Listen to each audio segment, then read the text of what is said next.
जाते हे आपल्याला रक्त चेक केल्यानंतर कळतं. आणि मुळातच मैत्रिणींनो, रक्ताची निर्मिती ही आहारातून होत असते.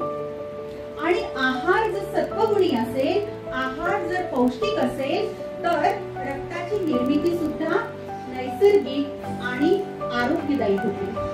म्हणजे your health is intimately connected with your food intake. Minerals maintain ठेवायला बऱ्याच वेळा यंग मुलींमध्ये पोटांमध्ये दुखतं, पोटांमध्ये गोळे येतात, पाय दुखतात, स्पोर्ट्स ऍक्टिव्हिटीज मध्ये कमी पडतात. त्याचं मूळ कारण म्हणजे आहारात सोडियम, पोटॅशियम आणि मॅग्नेशियमची कमतरता. मग ती कशातून भरून निघते?